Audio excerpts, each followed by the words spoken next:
Thanks so much, Canyon. Yeah, good afternoon, everybody. Good morning, depending on what time zone you're in. My name is Elisa Ramirez. I am a Policy and Outreach Associate at Transportation for America. Just as a quick overview of how the webinar is going to go, I'm going to lead the presentation, and then Sarah Kline and Canyon Wildwood will be taking any questions at the end. So today, like Canyon said, we are celebrating the release of Reauthorization 201, Influencing the Process. This is a follow-up report to our Reauthorization 101 guide that goes over all the rudimentary aspects of reauthorization. Highly recommend checking it out. We're really proud of that as well. It goes over timelines and important actors and a little bit of history on surface transportation reauthorization. It's really, really helpful. So highly recommend taking a look. We are currently in the midst of our next reauthorization. The Infrastructure Investment and Jobs Act, or IJA or IIJA, will be expiring on September 30th of 2026, and we're right in the middle of policy being written to determine how the next reauthorization will come about. So today, the point of Reauthorization 201 is to provide you with helpful guidance on how you as individuals, as advocates, as grassroots advocates, as organizations can influence the process, whether it's this reauthorization or future reauthorizations. So just really mild background on how reauthorization can shape your communities or your organizations, even though it seems like it's this big federal program and how could it possibly touch your community, it is very, very imperative and it really does shape a cultural and priority standard for the next like 5 to 7 years. Reauthorization can shape your community because it determines how much money goes to states, localities, transit agencies. It determines how much will be directed to each mode of transportation. It can also dictate how much funding will be distributed to states and transit agencies automatically each year versus just being reserved for distribution through a competitive application process. One of the more important aspects about reauthorization that you should be aware of are the House and Senate committees. That's where the actual legislation is really developed, and they also conduct oversight related to their areas of jurisdiction. On the House side, there's the Transportation and Infrastructure Committee and the Ways and Means Committee. And on the Senate side, you have Environment and Public Works, Banking, Commerce, and Finance. So very important to know who in your congressional delegation or who of your senators might either be members or even more important, who could possibly be a committee chair within these committees. Um, Committee chairs are very important because they have probably one of the greatest amounts of influence among any of your congressional delegation or just members on committees in general. They establish legislative priorities, they create the schedules for the committee, they determine how much funding to allocate to each program, and they also determine what new programs to include within the upcoming reauthorizations. So before we get started and we talk a little bit more about advocating on the Hill and how you can best use your voice, we first just want to establish the difference between lobbying and advocating. You do not need to be a professional lobbyist to advocate for your organization or your community while you're in DC or even if you're in the district. It's just important to know what the difference of those two things are. Lobbying is advocating with the intent to influence a very specific piece of legislation. Usually, that's just nonprofits are allowed to lobby within certain limitations. Again, very much recommend checking out the actual report because it goes into more detail and provides resources to determine what is lobbying and if you need to apply for any lobbying. These limitations are usually centered around the IRS, and even then, it limits the amount of lobbying that is allowed.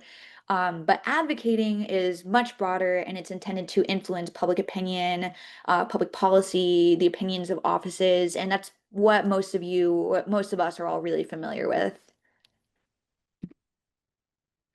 So, When it comes to getting started, I'm sure many of you on this webinar have likely already engaged in some form of advocacy, and that's either at the state level, the local level. Maybe you've been here in DC and you've talked to your congressional representatives.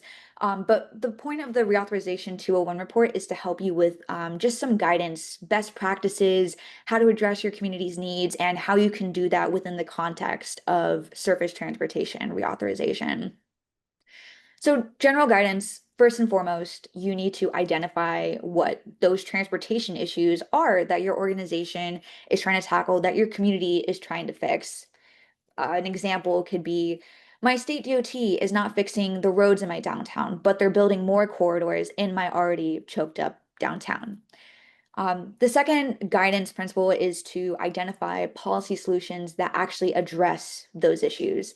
My state DOT isn't fixing these roads, but they're building another one in my downtown. I want to hold my state DOTs accountable to not because they're not fixing these roads. When you're coming up with policy solutions, you want to try to be as precise as possible to help your representative and the staffer that you're likely talking to actually solve that problem. Additionally, this is where storytelling really comes into play, especially if you're meeting with offices in person or even virtually. You want to provide them with information to really showcase why it's a problem in your community, whether that's showing hit and runs that are active on your main street or why you don't feel safe to ride a bike. You can show this with pictures. You can provide them with news stories that are relevant to their communities or their states, providing them with statistics of why it's so difficult to get around. That really helps staffers understand the issue and in a way that leaves them to remember who you are or who your group is. And then finally, you want to actually develop a real policy ask. You don't want to just go into these offices and say, I want to hold my state DOTs accountable. And the staffer is like, okay. And that's it. Like it's important that when you go in, you have a tangible ask so that way they have an action item to walk away with. This can be asking a congressional staffer to include an idea that you have into a draft bill that they're creating. It could be asking your member of Congress to introduce their own standalone bill to address safety issues within active transportation, or it could be asking your member of Congress to co-sponsor a bill that's already out there. The next step when it comes to advocating is building the correct relationships. You want to be familiar with your congressional delegations. In some localities or towns, you'll actually have more than one House representative. So I included a screenshot of where you can check to see who is your representative and also who your senators are. So very important to be familiar with your congressional delegation. The main goal of building these relationships on the Hill is to actually identify a champion for your issues. Champions are not just people who say, yes, I believe that roads are dangerous. Yes, I believe that congestion is bad. A member who is a champion is somebody who will work with you to actually develop a compelling case and who will make that case to their colleagues in meetings and hearings and debates. They're out there trying to ensure their office is getting more co-sponsors for a bill that you support or a bill that they're trying to push. Especially throughout the reauthorization process. It's somebody who really shows that they care about your issues and that they are taking meaningful steps to alleviate those transportation issues that you have. This is one of the biggest challenges I would say that we as advocates have to face is to know when your member of Congress is actually trying to help your community or their issues. Um, it's very easy, and most times, like 10 times out of 10, when you are meeting with congressional offices, you're just meeting with a staffer. Very rarely will you actually get to meet and be face to face with your members. So you want to build that rapport with your transportation staffer or with that office's transportation staffer. Almost always they're going to say, "Yeah, of course we want to help you." But if you don't provide them with that third advocacy principle of like, I want you to do this, I want you to co-sponsor, I want you to introduce a bill, the likelihood is it's just going to fall under the radar for them. The best practice that you can do as advocates, as organizations, as grassroots organizers is to hold your congressional office accountable. You want to check in with them frequently, and I'll talk more about this later on in the webinar. But it's very, very important to consistently make sure that your name isn't just an email. You want to make sure that you're constant with your requests. Has your member made a statement? Have they made any social media posts? Have they co-sponsored your request? Make sure that you're also following up with them. Next, when it comes to building relationships, you also want to get your members' attention. And for those of you who are maybe in a state that doesn't align with your priorities, or maybe you have an organization with a name that immediately you'll go to an office and ask for a meeting, and they'll be like, I already know we don't align. They might not even give you the time of day, they might not respond to you. There's a lot of ways to get around that, and that can be very, very tricky. Especially as transportation advocates. One way, and this is a great opportunity also to coalition build amongst your community or wherever your location is geographically, um, is to build relationships with essentially individuals or organizations that federal representatives essentially never ignore. Think of your small business owners, think of your local chambers of commerce, think of faith leaders. There is such an easy case to make whenever you are trying to reach out to these other coalitions, especially when it comes to things like safety or economic prosperity. Us as transportation advocates, we know how important transit is to thriving communities and to avoiding pedestrian deaths and reducing congestion. There's an easy case to make within your geographic capacities to also work with them. So that way, if you notice that your member of Congress is not taking your virtual request meetings, oh well, you have coalition building to say, well, you're not going to ignore this local chamber of commerce. And then the same also goes for just neighboring states or districts. If you want to partner with people who are next to you geographically, just remember a very important rule of thumb is that you always have power in numbers. If they see a lot of people are signed on to a very specific bike safety bill, offices are less likely to ignore it or to put it on the back burner. So the next step in advocating is how to actually build these relationships once you've identified the correct ones. There are a number of ways to help build that rapport with your offices, and it's not limited to just physical office visits. But first and foremost, before you decide to utilize meetings and other modes of communication, first and foremost, you should do your research on each member before you reach out to them. This will help you tailor your message to appeal to their existing priorities. Even more so, it's important to be able to counter any misconceptions. Personally, in my experience with ever going to the Hill, I would say the biggest misconception I ever have to hear is public safety on the bus. It's very important to know like how you can be ready to answer those questions or concerns that they might have. And it's very important to just know like where they've stood in the past or how important transit issues are to them. And it's very easy to do this. You can either do like deep dives in our social media, you can find press releases in a Google search. And then also, we included this in the Reauthorization 201 report, but there are congressional and senatorial records index that are also super easy to see anything they've ever said about bikes or the SS4A grants. It's very, very easy. So once you've done your research, then you should be more comfortable to utilize meetings. You never want to underestimate the power of meeting with a constituent, even if it's not with that member. Again, you're going to want to build a good rapport with whoever the transportation staffer is, because they're most always going to be available to you. For a lot of you who aren't close to the DMV, virtual meetings are going to be your best friend. They're incredibly common. They're very accessible. It's a good way to still show your face to staffers and to get your point across. But also in-person meetings are very fruitful as well. Just being, it shows a great range of effort for people. And but I understand also that these DC trips can be very expensive, costly. Anybody, and I'm sure many of you on this call have probably been to the Hill before. Just walking from those offices can be very, very tiring. So when you do come, just know that it's not worth nothing and it does have its own impact. The purpose of these meetings or what you should go into these meetings is one, identify obviously the tangible policy acts that you wanted. Again, if you want to ask them to co-sponsor, if you want them to introduce their own bill, but also you want to gauge where the staffer and or a member lie on your specific and unique transportation issues and how much you can rely on them to be a champion of your issue. This is the time for advocates to be savvy and to be aware and to know when a staffer or a member is genuinely concerned about the issues in your community or that your organization is trying to tackle. I'm probably going to repeat this a lot, and I hope I don't say it too much, but it is important to note that staffers typically stay with an office about 1 to 2 years because they do get burnt out, and it is a very high stress, high level, high turnover job. And they're not always going to have like the highest background on transportation policy, so you want to be that person to help them understand what transportation issues are important, why it's important, how it can help the member help your community. But you don't always have to rely on actual meetings, whether virtual or in person. You can also have in-district events.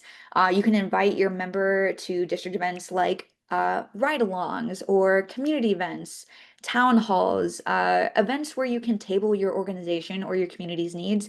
It is a really, really good opportunity to share your stories, your issues, to highlight in person to your member, hey, these are the issues that we're dealing with. This is a road that needs fixing. This is a corridor that's too safe to walk on. It's a really, really good way to paint that story and to show members, hey, like, I need you to see why this is an issue. Next, to continue on to building these relationships, you can also do letters and phone calls as well. All offices have contact pages to place information and requests. The impact of these messages can also be amplified with coordinated efforts across organizations. Offices will get a lot of messages over a certain topic, and they're more likely to take action to address it if they notice like a giant pattern of people reaching out. This is also how you would schedule meetings, is you can give them a phone call or you can use their contact pages and just say, I want to meet with this representative on this day to talk about X, Y, and Z issue. And then finally, you can also engage in congressional hearings. They're usually announced on committees' websites at least a week in advance. They're open for the public to attend, but if you're not in the DC area, you can also see it in a live stream, and they'll usually provide a recording or a transcription of a copy of the witness testimony as well. When you're building the right relationships, it is very important to be habitually in contact with an office. This point I can't emphasize enough. It is very important that we as advocates, if you're trying to influence, especially something as big as reauthorization, it is really on us to be in very consistent contact, whether that's sending an email twice a month to check in. Staffers, again, are not always going to be experts on transportation. Sometimes it's just a portfolio that they've been handed, that they've been inherited to. And it's a very stressful job. Think of it as you want to help them help you. The easiest and most convenient way you can also be consistent is, again, through letters and emails. Offices will receive like thousands of emails every single week on contemporary issues, on issues that are not related to their office. And they have a staffer called a legislative correspondent that will have the job of specifically just sorting through those thousands of emails each week and organizing them by issue. And they will report back to their bosses if they see any specific uptick or increases in a certain area to usually formulate a very unique response to people who are concerned about a certain issue. Um, there's also sign-on letters. I'm sure many of you on the call are familiar with sign-on letters. You've probably been a part of them at some point. They demonstrate broad support from multiple organizations and another great way to coalition build. Again, you have power in numbers. You can also call your congressional office, and this absolutely does not have to be scary or a very formal thing. Calling your office can literally be as simple as, Hi, I want my member to support HB 728. I believe that my streets are too dangerous and we need to make sure that cars are slowed down on the road. It can be as simple as that. In the reauthorization 201 report, we actually did provide templates if you wanted some type of guidance. But a call to a congressional office can be very, very simple, and it can just be that. It can be as concise as you need it to be. It does not need to be this grandstand, like on your soapbox thing. Just know that when you call these offices, it is likely just an administrative assistant who just takes down your message and then puts it into their personal CRM. And also, when you call these offices, don't be distracted or nervous if they also ask for your email or your physical address. The email is just meant for ensuring that they can give you a response to your call. And then the address is just to see if you are actually a constituent. That's all that is. Another way that you can build relationships with your congressional offices to provide them with policy white papers. These are reports that inform readers of complex issues and more detailed than just like a fact sheet or a one pager. Again, nothing formulaic about these things. It can range from like 5 to 50 pages, and it can explain in really great detail what your transportation issue is if you want to go into great in depth to understand the problem. Social media, another great tool. Writing posts and calling on representatives publicly is small but very powerful when it's used consistently, and again, when it's used in numbers. I included the screenshot of Sam Deutsch calling on the New York governor to not end congestion pricing. I think this is a great example of that, using emojis, using all caps. He puts her number into the office to be like, hey, you can give this person a call and say, I do not support this. It was a really, really great way to showcase the need to put legislation into action. And then you can also use it for other things. I'm sure we're all familiar with like campaign hashtags. I think the most notable one is like week without driving. If you go on Twitter right now and you type in week without driving, you will see many examples of stories of people who can't rely on cars, why it's important to have active transportation and public transit. It's a really good way to uh, provide attention to an issue that needs more eyes. Finally, you can also provide staffers with something called a leave behind document. These are essentially just one pagers that show high level statistics. They're very easy to read. If you go into in-person meetings on the Hill, it can just be like an easy one pager. Um, or if you're doing virtual meetings, you can also provide them just with a PDF. These are really helpful reminders for staffers and are just like quick stats for them to keep in mind, maybe when they're creating memos or if they're trying to create their own standalone bills. Again, nothing about this is formulaic. And if you want to learn more about leave behind documents, the Reauthorization 201 report provides general templates for not just the leave behind documents, but for emails and calls and letters. So feel free to take a deeper look at those. And then finally, we also added at the very end of the Reauthorization 201 report about the weeds of reauthorization. This is if you want to learn more about it. We provide way more in depth. And if you want to learn and understand the ins and outs about surface transportation reauthorization, there is way more information to learn from, and we provided way more resources. So if you really want to dive deep into it, take a look. We talk about the difference between committees, subcommittees, how committee leaders are chosen, how you can keep an eye out for those, and why certain members are even more important. Going back to the beginning, like the committee chair is the person in political power. So right now, like that's the Republicans. They manage agendas, they manage relationships with members, and they usually work with the ranking member. The ranking member is essentially the chair, but for the minority party, which currently is the Democrats. And then, of course, you have your committee members, and it is the number of members that depends on the total share of each party controls and the overall House and Senate. And then you have finally your committee staff. They work for the chair or the ranking member of the committee and subcommittee. They will report to the member, and they usually actually are experts on transportation topics. They help negotiate legislation. It's very, very specific. But I highly recommend checking out that end report if you are interested in learning about so much more detail about reauthorization, because it is incredibly complicated. We have been working on this for, I think, like, I don't know, 9 months now, and I'm still like learning new things. So highly recommend checking that out. Yeah. And that's the end of my presentation. Thank you all so much for listening. I really appreciate it. I'm going to pass it to Canyon and Sarah to take over any questions. And thank you all so much again.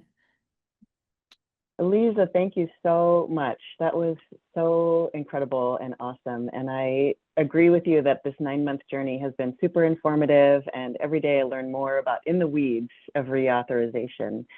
And to kick us off, there were some really great questions in the chat that I want to merge kind of into one question that's partially going to be for us, but also partially for everyone on this call. And it was relating to, well, what are some policy priorities that folks are thinking about submitting or have submitted?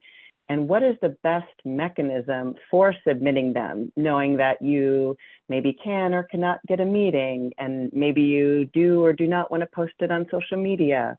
We've also seen the Transportation and Infrastructure Committee, as well as the EPW Committee, offer portals where you could submit your policy priorities. So our questions for the audience are, does anyone have organizational priorities that they have submitted for reauthorization? And if so, we'd love to hear about them. Feel free to chime in the Q&A or raise your hand if you want to share your policy priorities. And then for the panelists, what advice would you give to folks about submitting their policy priorities? Should they try all hands on deck? And is there a place they can digitally leave behind documents or policy platforms? Say the window has closed on some of the portals from the committees around reauthorization. How should they best get their policies into the hands of representatives? Well, Canyon, thanks. I'm going to start speaking while folks in the, that are attending can put in the chat, I guess, whether you have reauthorization priorities that you're working on now.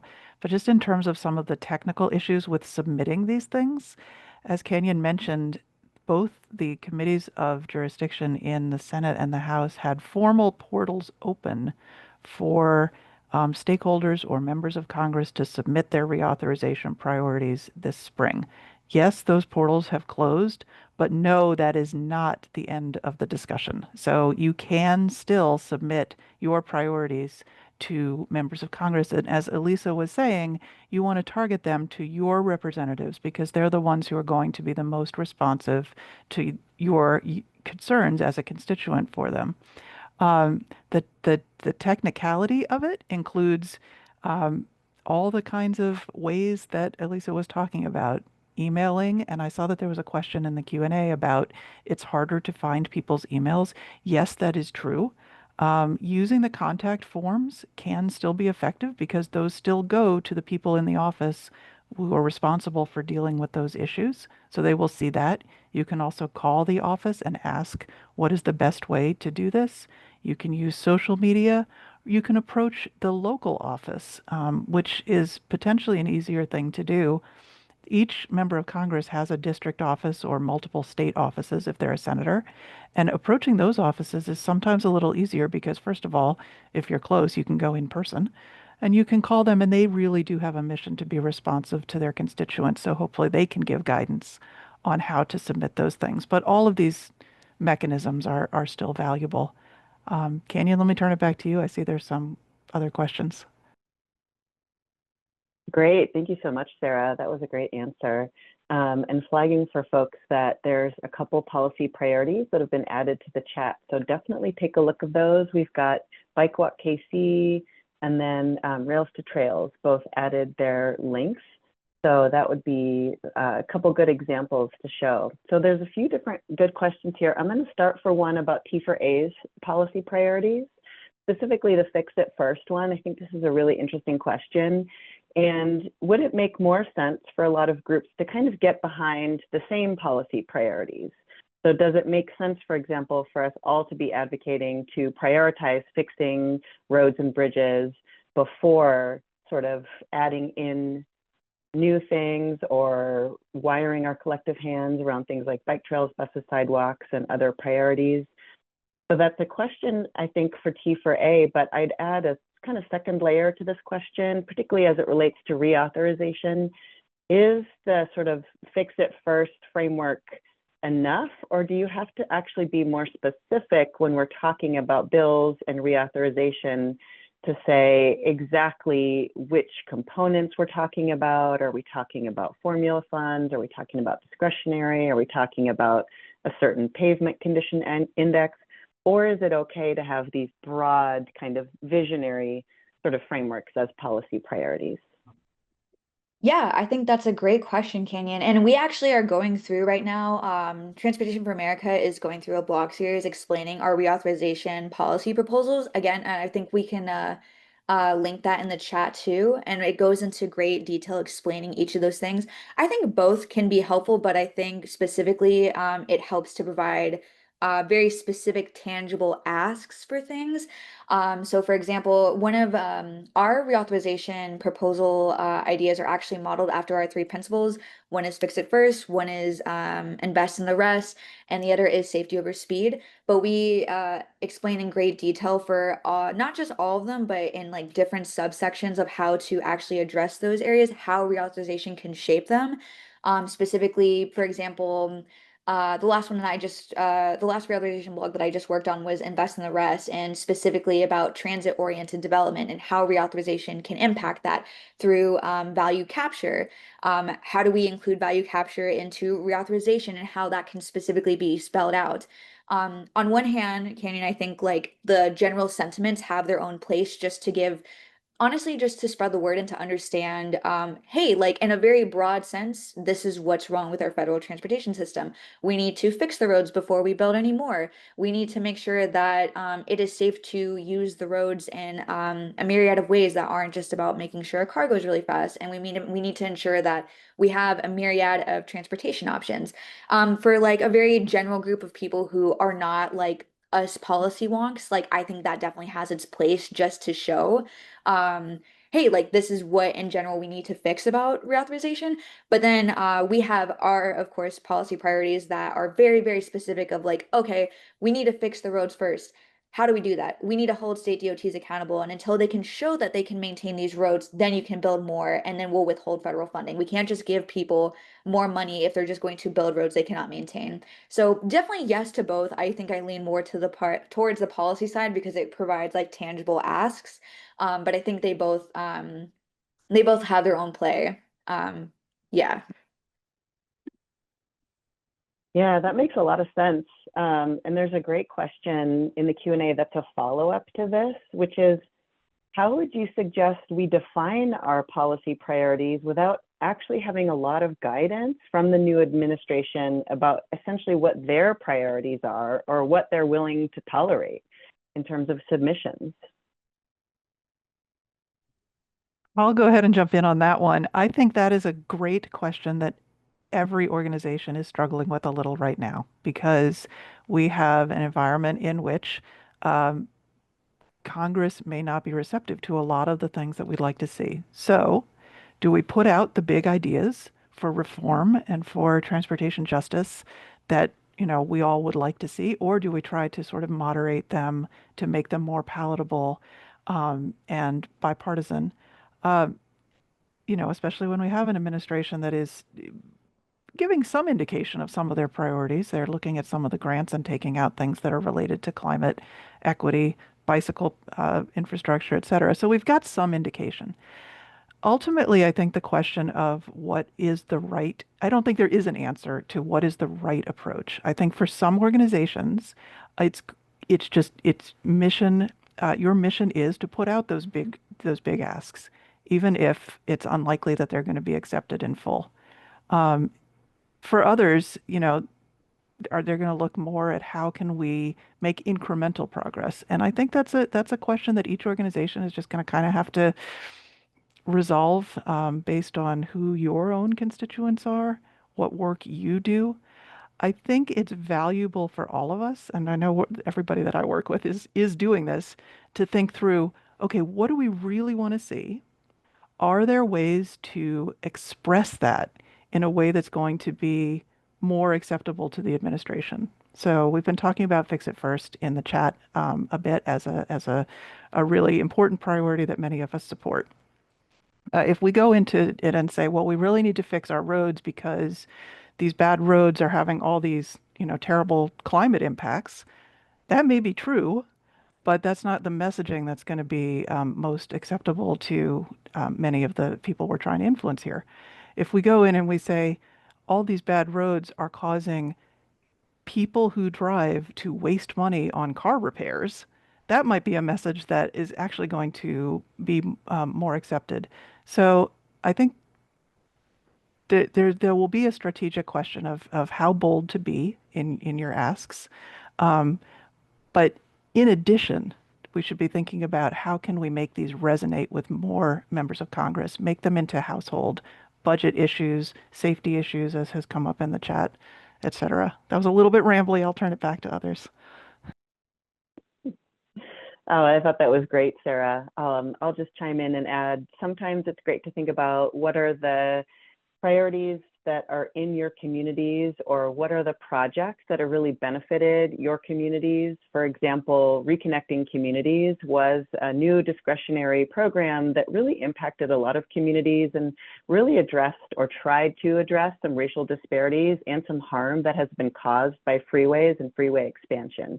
So many communities may, for example, want to advocate for a Reconnecting Communities program again, even if they wanted to change the name. Maybe they want to keep the sentiment about reconnecting communities and really lean in on the economic development and economic prosperity of some of these projects that can really help repair some of the past harm from communities. So for programs like that, you may not see a lot of interest in the current administration, but I don't think that necessarily should dissuade you from trying to advocate for the things that you really care about, or that can really help improve harm caused by transportation infrastructure in your communities. There's a couple of great questions I'd love to address about these committees, about kind of the EPW committee, the TNI committee. So I know when those forms were released and there was a call for submittal, it was actually really hard to find those and find out about them. I know we heard about them just through our peers in the network and our colleagues, but how does somebody, or how does an organization actually sign up to get notifications around when they can submit things in portals, or when the TNI committee will want stakeholders to engage? So is there a listserv folks can sign up for? How do they find that out? And then another question about the committees is, how do the committees kind of allow or disallow amendments to move forward, or move forward for a vote? So two good questions there about committees, committee chair power and votes, and then also, how do you know when the committees or the chairs will let you submit to their portals? I think I can answer at least that first part about finding portals.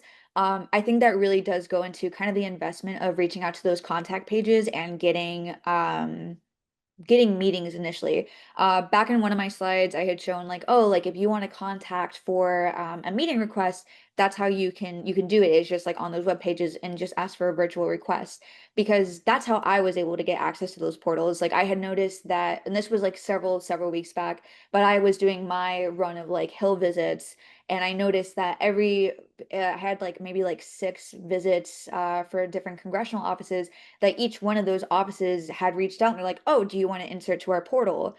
And I was like, "Oh, like that's how you get onto these portals." Like that they had reached out to me to do that. Like I mean, it was like a BCC type of thing, but it was like, "Oh, clearly anybody who's ever reached out to that office, that's where they sent to." That was related to transportation. So that's how I got onto that listserv.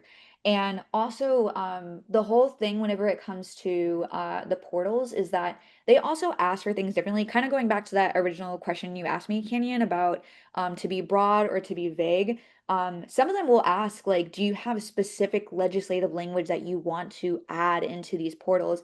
And you don't have to submit it if you don't have to, but you can also provide them with like general sentiments as well of, even if it's like something incredibly broad, like fix it first, like something like that. You can add like, we want to do X, Y, and Z and reauthorization. You don't need to be a legislative scholar or to be a lawyer in order to know how to, I want to amend this part of US code. Like you don't have to do that, but they do provide you the option if you want to go that extra distance. Um, yeah, so that's how I would address at least that first question. Yeah, and then I'll just follow up on that, Elisa. I think a lot of the members' offices have newsletters for constituents. And so you can sign up to get on their newsletter if you're not already. Some of us are feeling a little overwhelmed with newsletters lately, but that is a good sort of opportunity to see kind of all the things that are going on with that member's office so that you at least have that context when you're approaching the member.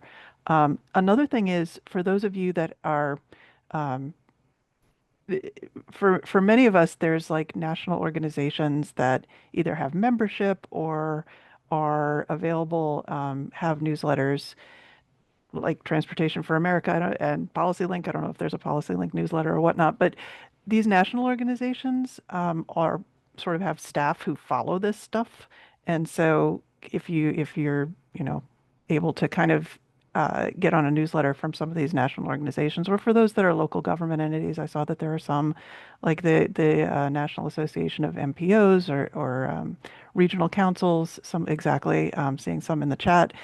There are national organizations that also put out newsletters, so that's another way to find out a little bit more about what's going on.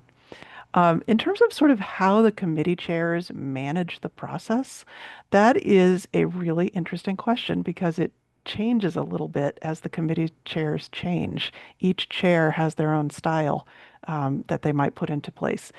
In an ideal world, a committee chair will be working with their ranking member, the senior, in this case, the senior Democrat on the committee, to develop a bipartisan bill, and they will work behind the scenes before the bill ever even sees the light of day to negotiate out a lot of the provisions.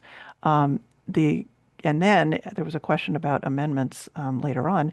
If the committee, the senior Republican on the committee and the senior Democrat on the committee have agreed on what they like, it's going to be harder to get amendments passed.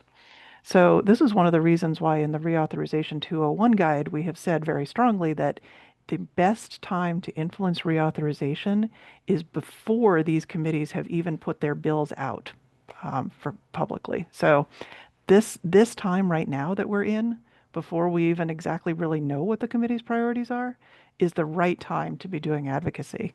Because once the committee makes something public, it gets a little harder for them to make changes.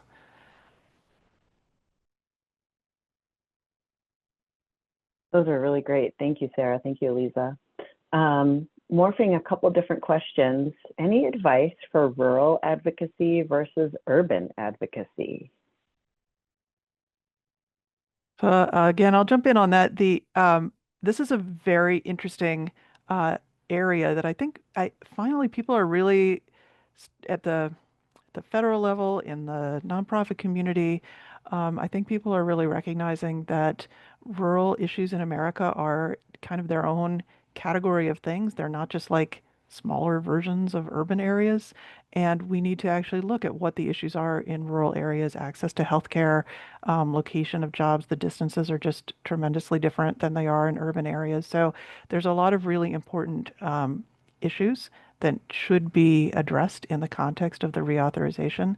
One of the things about rural issues is that I've almost never met a member of Congress who isn't excited about doing something for rural areas. Even people from cities, they recognize that people are traveling from rural areas to their community, or people want to go to rural areas, or the industry that is happening in the rural communities is important for their urban constituents. Like, members of Congress respond really well to talking about rural issues. And there are a number of opportunities to coordinate with other people working on rural issues. I'll mention just one of them, the National Campaign for Transit Justice, which is at transitjustice.org, has a rural working group. Folks can reach out to me afterwards if you'd like more information about that. The RTAP program, Rural Transit Assistance Program, has, which was in the chat or the Q&A earlier, has tons of resources, technical resources for people working on rural issues. It's a really important component of the reauthorization, and I think that members of Congress are going to be very responsive to trying to help rural areas. Oh, that's great. Thank you, Sarah. One question in the Q&A, and then if folks have more, please add them while we answer this last one. It's a question about the sort of power of really small grassroots groups. And this came up for me last week with a group I was working with. So grassroots groups, as you know, may be involved in one project in their local area. Maybe they actually do have buy-in from their local business leaders and their local elected officials. And in some cases, maybe even their state reps are on board. But how do they gain power in DC? How do they actually get their voices heard and bring their issues? Because the person in the comment question Q&A was like, oh, it can be like spinning wheels for grassroots groups to get kind of heard in the DC scale. And I think that's a really great question. And grassroots groups may have to fly all the way across the country. And does it even matter if they're state or local reps don't even sit on any of the transportation committees or are not involved in reauthorization. So any advice you have for grassroots groups who maybe feel powerless or maybe feel like they're just spinning their wheels in DC and don't know how to make any headway? So it was said earlier, and I'm trying to remember by whom, but I don't remember, that there's power in numbers. That might have been you, Elisa. Um, there is power in numbers, and each organization, each grassroots group, like, isn't necessarily going to have the capacity to do a lot of this advocacy on their own. But there are other folks in most communities who have similar goals. Sometimes maybe it is a local business group that has an interest in the same project that a grassroots organization has an interest in. They might have more resources and ability to send stuff into Congress. As Elisa said, members of Congress love to hear from small businesses in their area or from faith leaders or others. So for step one is identifying who in your community might have some access or some capacity to go to DC. Another approach is to again look at the district or the state office for your member of Congress. It's more locally accessible. Those staffers are there to help constituents that are there physically. Um, and so that can be an easier entry point for someone who, can't get out to DC or even know who to contact in DC. And I think another thing that I'm hoping to see more of in the next reauthorization bill is programs that invite community organizations to the table. So we had like Reconnecting Communities. There's also a Thriving Communities program. Both of those were designed to bring grassroots partners to the table around specific projects or plans. And those kinds of things can really help build the capacity at the local level by having like time and money that's allocated to help community and place-based organizations participate in the process. Because I want to just thank whoever posted that question because it is very challenging when you don't necessarily have the time or the money or the expertise to engage in this process. So those are just some of the ways that I hope people can start thinking about engaging in it that are bites at the apple that maybe seem more manageable. Yeah, I Mm, thank just you so much. I just want to add on really quickly to Sarah, like absolutely, like I agree completely with everything that she said, and I really can't emphasize that point enough of like, yes, you do have power in numbers. And also I think it helps to kind of like take it from this perspective of you're constantly like fighting a very uphill battle all the time, especially as grassroots advocates. It is so easy for any of us to be discouraged whenever it comes to like something as big as like, surface transportation reauthorization or even voting, but like the little like the insane amount of work that you put in, even though it produces like what feels like very small yield, whether that's like lukewarm responses or like hesitancy to co-sponsor things, like that all adds up. And as advocates, like we all know like what a tough battle it is to constantly have to point out what is clearly a giant problem, but the people who have the power to change it just don't either seem to want to or they have other priorities. But yeah, I would not say it is not without it's definitely not like, oh, it's not worth it. It will always be worth it. And if you don't have the resources to come to DC, like definitely never exhaust yourself, not mentally, not financially, wouldn't bend yourself over for that. But I would say that like I would definitely still use the virtual meetings because those are just so those are very important. Phone calls are very easy, even though those still can be like kind of draining. They still those efforts still have like their yield for sure. Mm, thank you so much. There's one more great question, which is a really perfect closing question. It's a big picture question. And the question is, why has it been such a challenge to socialize, fix it first? It's been an ask that seems really simple and seems really basic. And why has this been such a political battle? That is a great, great question. And I've been at Transportation for America for about a year and a half now. And it also really boggles me because, and especially with this new administration, like I feel, and I'm sure many people on the call are have very much had this like immediate urge to like, we need to shift our messaging to be about freedom and economics and just something that doesn't have to make, you know, this administration scared of whatever it is that you stand for. When it comes to something like fix it first, to me, like that was always like, oh, this is the thing that we should put to the forefront because it makes the most sense. It clearly is not financially sustainable to build more roads when ours are currently crumbling. It's bad for our government. It's bad for the individuals who do drive vehicles or who use any corridors for any reason. I would have to say, if I had to take an educated guess, and from what I've learned here, is that it's just politically unpopular. It's just not like the coolest issue. Like I mean, how often are you seeing a federal representative being like, "We need to fix the roads. Like this is the top of my ticket." Even if you watch like any debate of any kind, like they're not talking about fixing roads. They're talking about something contentious and topical, something that's more like eye-catching and like is like a viral moment. So I would say for it's just the reason why it's not focused on that end is it's just not that exciting, even though it is incredibly important and we in the United States, like we rank like one of like the worst in the industrialized world of like when it comes to roads and bridges. And then the other thing is that I think politically it can kind of be unpopular because people just want to see for us, obviously we know that another lane doesn't help with congestion, but for your average person that just drives a car and is not involved in the federal transportation space, they just like I go to I-95 and it's just choked up with like a whole bunch of cars. We need to add another lane. And so when a politician is like, "Oh, you want to add another lane? Cool, we'll do that. I will happily do that for you." And they're like, "Yes, I have done a good thing in the world." So for fix it first, like for us, like who are policy wonks and advocates, like of course it makes sense to us because we know and we've been in this space for a long time. But I think for the average person, like it doesn't resonate. It's not that exciting. And also they see traffic and are like, we this is just because of road capacity. That's how I would respond to it. That's what I think why it's so difficult to sell still. I'll jump in with one last one that I totally agree with you, Lisa. All those reasons and all the conversation in the chat, totally right on in terms of it's not a sexy issue. You know, people don't understand it. Nobody tallies up the cost for of repair for your car when you have to go over a bunch of potholes or that has a cost, but people don't realize it. They don't see it, or they don't attribute that broken tire to the lack of repair on the roads.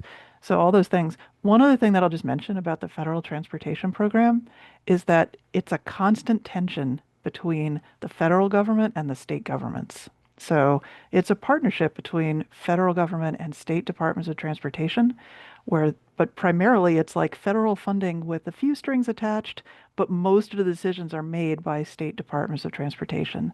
This isn't a Republican or Democratic thing necessarily. This is a states like to have flexibility and control to do whatever they want to do, and they resist when the federal government tries to put too many conditions on it. Now, I think this is a very legitimate condition to put on federal funding, and that states should be receptive to it. But it would be a little bit of a shift in the balance between who gets to make the decision. And when state departments of transportation from blue states or red states or purple states feel like they're going to lose a little bit of control and decision-making authority, they start to get resistant and we end up back at the status quo. Wonderful. Thank you so much, Elisa, Sarah, everyone in the chat for your amazing contributions. Appreciate those who dropped policy suggestions and chimed in. This was wonderful, and please don't hesitate to reach out to any of us if you want any additional resources, and hopefully you have an awesome Wednesday. Thank you all so, so much.